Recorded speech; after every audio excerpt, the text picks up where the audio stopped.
What do you say? You don't exactly hate this, right? I'm more than a little surprised by the sudden change of tone. I don't really know how to react to it. For one thing, she isn't shouting uproariously with no regard for tact.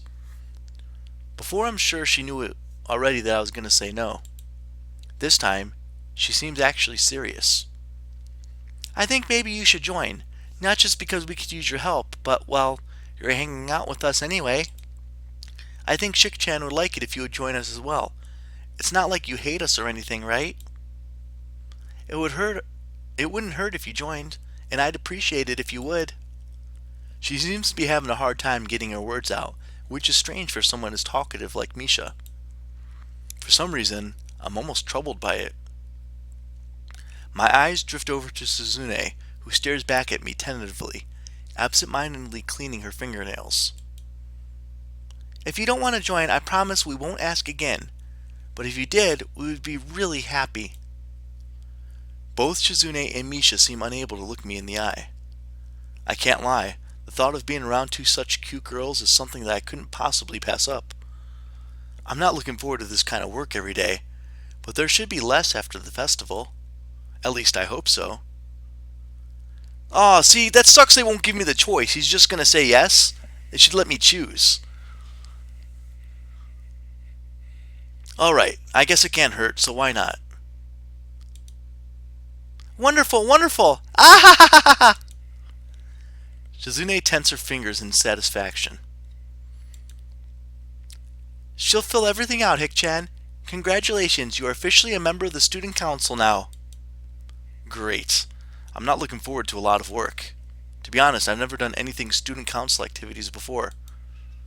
But maybe it'll be a positive experience.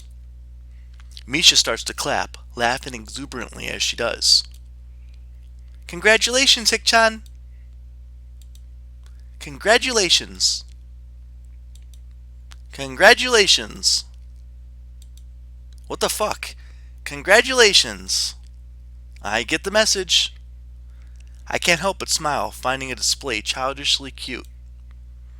The student council is always busy, you know, but for today, we're done. See you tomorrow, Hick-chan. We still have work left, so we'll be counting on you. He should have said no. Definitely, 100% should have said no. What the fuck? I leave the room feeling totally wiped out. The grounds are totally deserted and the school looks pretty ominous this late. The council office is the only window with lights on anymore. Is this what the student council will be like? My body might not be able to take it. I'm feeling tired, so I set my alarm clock to wake me up as late as I can afford, while still making it to the first class. The nurse's voice is almost nagging in the back of my head about morning jogs. I make a resolution to make up for it by going for a walk tomorrow after school. Emmy won't care either way, I bet.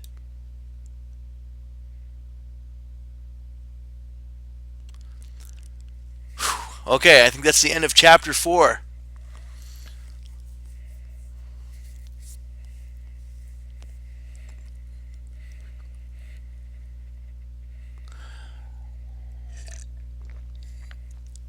Alright, just taking a drink and getting ready for the next chapter. I don't like the choices that they're giving me. I'm thinking the choices are making me basically choose one or the other, and then not giving me choices when I think that I should have choices. So, I don't like where this is going right now. The guy's lazy and he doesn't like work, but then they make him join the student council and he actually does it, which I think is bogus. But anyways, it's a good story so far, so I'm going to keep going a little bit more and see what happens. Hope you guys are liking the story. Hi, Maple. Alright, so you guys can leave comments if you want. I'm reading them. I just can't always reply because you guys can see that I'm reading and trying to keep the story going. But let's keep going. Next chapter.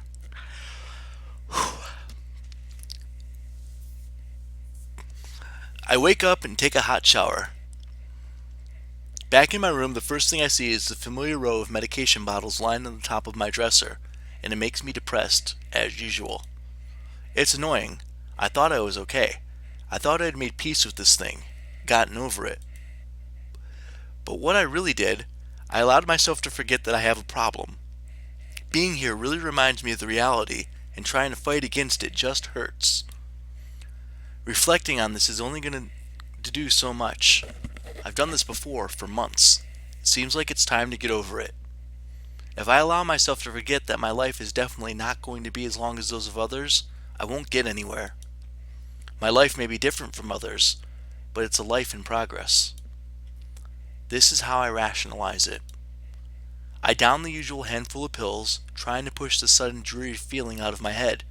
Then I prepare to head out to class early, as usual. As I step into the hallway, I notice Kenji coming around the hallway corner, stealthily making his way over to his own room with a large bag. As he sneaks past me, soundlessly like a ninja hiding in plain sight, I call out to him. "Hey!" He jumps at the sound of my voice. "Oh, hey man. I didn't notice you there. I'm really tired." I think it's more like he didn't see me, but that's not the issue. "Where have you been this early? Shopping?" "No, I wasn't shopping. Sometimes I have to visit the math teacher. Yeah, I figured it would be a good idea to find out where the next exam is, since he tells you in advance if you want." "So then what's in the bag?" "I thought I'd go shopping while I was outside. I need supplies to continue the fight against the vast feminist conspiracy." Okay. I thought you didn't go outside." "I wear a hat now." I decide not to point out that he's not wearing a hat. An awkward silence settles between us, and then Kenji breaks it by pushing his door open slowly, releasing a creaking sound into the air that only makes the moment seem more awkward. He sets his bag down inside his room and then closes the door. "I'm surprised you went out of your way to find out a test date. Trying to take advantage of an opportunity to study is pretty diligent." "I never study." "Oh?" "I just wanted to know when the next text day was. I'm still going to take it, duh. I need to know so I know what day I can afford to skip class. He usually sends out updates on that crap by phone, so I had to step out and check up on it." "And why do you have to go out when you can get it on your phone?" "I don't carry a phone." "What do you mean you don't carry a phone? I mean, you just leave it at home?" "Nah, I don't use phones. I don't have a phone. Phones. I have no phone." "Why don't you have a phone? How can you not have a phone? No phone at all? No phone?" "I just don't like phones. Actually, I'm kind of scared of them. I don't know why. I think it's some kind of repressed trauma. But basically, when I hear a phone, I get nervous. It's my darkest secret. I have two theories on it. Either I have some fear of receiving some undefined, ominous, life-threatening doom call, or I was beaten with a phone in the past. Beaten so badly I can't remember it." "Beaten in the head?" "Well, where else would I get beaten with a phone that would make me unable to remember it? The ass?" Unexpectedly logical. I feel very depressed now. Sensing this conversation is more or less over, Kenji opens the door again and prepares to head inside. "Yeah, I'm going to sleep, dude. Have a good one." "Class is going to be starting in like 20 minutes. "I already did something today. Too tired to go to school." "Hey, you need some lip balm? I accidentally bought two because I thought the store had started selling individual AA batteries." "Thanks, but no thanks." The door down the hall opens with a crack as it swings forward from being pushed open too strongly and crashing against the wall. The sound is followed by a peal of bubbly laughter, and I instantly know who it is.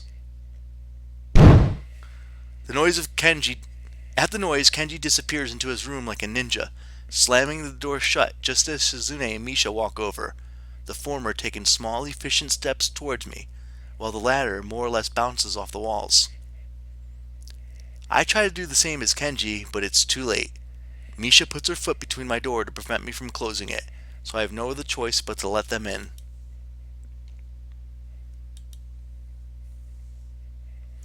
"Hi, Hick-chan! Hi, hi!" "Hi? What are you two doing here?" I wonder if the pause between those two sentences was politely long enough. "Hick-chan, that's rude. We came to pick you up. Did you think we thought you were going to escape and came to make sure that you didn't? Surely not, Hick-chan."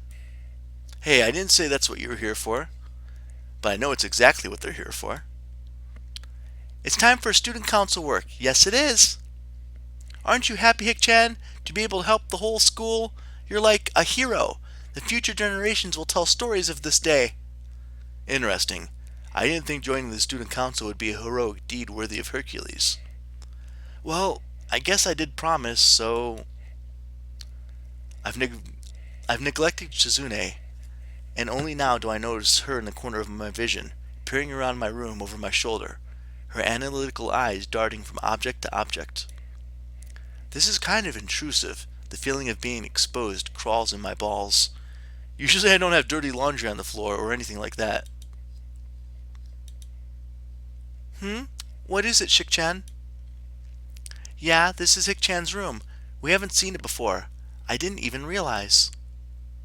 It's kind of plain, but Hick-chan hasn't had time to decorate it yet. Isn't that so?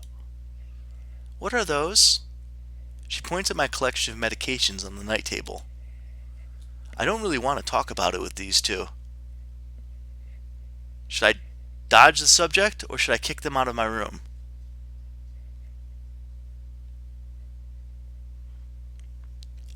Let's kick them out of the room. Even so, they have really crossed the line this time. Noisy annoyances. It's nothing. Really, Hick-chan? It doesn't look like it's nothing to me. What a long line of bottles, right? Right? What are all those, Hick-chan? Just a few things. That looks like a lot more than a few things. I can't fault either of them for being this way. Misha's just talking for Shizune, and Shizune is just curious by nature. Still, I wish the two of them would stop digging and take the hints, but Misha wouldn't pick up on that, and Shizune can't. Because of that, they keep pressing on. It's really none of your business. Shouldn't you be leaving? A man's room is private, you know. Shizune seems to be taking that as a challenge. What does that mean, Hick-chan? When someone sees something interesting, their first instinct is to ask what it is. That's obvious. What's wrong with that? Because like I said, there's nothing to see. Hick-chan, I think Chick-chan is just concerned. What I have in my room isn't any of your business, that's all. But, damn it, sometimes I wish the two of you would just stop playing around so much. It's not funny all the time. You know that, right? I say it more strongly than I meant to, almost yelling straight at Misha's face. She flinches and freezes in mid-sign, and even Shizune reacts even though she didn't hear me. I guess my angry face said all that needs to be said to her. After Misha slowly finishes the translation, the girls look at each other regretfully. Okay, Hick-chan, we'll leave you alone. It's the first time I've heard Misha speak without the familiar lit and up and down quality in her voice. It feels so strange to hear, and I want to apologize, but they already turned to leave. As the silence settles in, I regret what I said, and more. The girls leave quietly, and after a while of standing in my room, I dress and follow after them. For a change, I'm not among the first ones to come to the morning class. Instead, almost everyone else seems to be here already. I recognize most of my class by their faces now, though their names escape me still. Misha, and by proxy Shizune, doesn't bother me for the entire morning. When the bell rings, I don't even look at the two of them as I walk out of the class. It's a crowded hallway, or as crowded as hallways in the school probably get. Most of the students seem to be heading down for the cafeteria. Hisayo! I'm gonna make you a one-time only super extra special lunch offer. Emmy's homemade lunch boxes and the privilege of enjoying them in private with two bombshell beauties. Her overly flirtatious sales pitch echoes in the hallway, a remarkable feat since it's full of people. Emmy strikes a very confident-looking pose, as though in an attempt to one-up her own ridiculousness, puffing her very modest chest and making a V for the victory sign with her hand. Sounds delicious. To what do I owe this honor of being invited? You stood there looking really lost and sad, so I thought you could use some company. That probably is the most depressing reason imaginable. So, how about it? You're probably